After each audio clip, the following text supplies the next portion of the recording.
മോളിവുഡിലെ chocolate hero എന്ന ഇമേജുമായി മലയാള cinema കീഴടക്കിയ താരമാണ് കുഞ്ചാക്കോ ബോബൻ. 90കളിലെ കോളേജ് കുമാരിമാരുടെ സ്വപ്നമായിരുന്നു കുഞ്ചാക്കോ ബോബൻ. ഇന്നും നിത്യസുന്ദരൻ തന്നെയാണെന്ന് സ്ത്രീകളുടെ പക്ഷം. ആദ്യ ചിത്രമായ അനിത്യപ്രാവ് ഇൻഡസ്ട്രി ഹിറ്റാക്കി മാറ്റിയ താരം കുറെ കാലത്തിനു ശേഷം സിനിമയിൽ നിന്ന് ഒരു വലിയ ഇടവേളയെടുത്ത് മാറി നിന്നത് ആരാധികമാർക്ക് ഉറക്കമില്ലാത്ത രാത്രികളാണ് സമ്മാനിച്ചത്. എന്നാൽ രണ്ടാം വരവിൽ ചാക്കോച്ചൻ ഞെട്ടിച്ചിരിക്കുകയാണ്. ചോക്ലേറ്റ് ഹീറോ പരിവേഷമെല്ലാം മാറ്റിവെച്ച് തനിക്ക് കിട്ടുന്ന എല്ലാ റോളുകളും അടിപൊളിയാക്കിക്കൊണ്ടിരിക്കുകയാണ് ചാക്കോച്ചൻ. ലുക്കിൽ മാത്രമല്ല വർക്കിലും കുഞ്ചാക്കോ ബോബൻ അടിമുടി മാറിയെന്നാണ് സിനിമാക്കാരെല്ലാം പറയുന്നത്.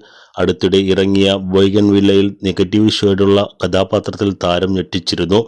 അമൽ നീരദിന്റെ സ്റ്റൈലിഷ് ഫ്രെയിമിൽ ചാക്കോച്ചനെ മലയാളികൾ ആഘോഷമാക്കുകയും ചെയ്തിരുന്നു. ഇതുമാത്രമല്ല വർണ്ണത്തിൽ ആശങ്ക, അള്ളു രാമചന്ദ്രൻ, അഞ്ചാം പാതിര, ചാവേർ തുടങ്ങിയ ചിത്രങ്ങളിലും കിടിലൻ പ്രകടനമായിരുന്നു കുഞ്ചാക്കോ കാഴ്ചവെച്ചത്. സിനിമ പോലെ തന്നെ വാഹനങ്ങളോടും പ്രത്യേക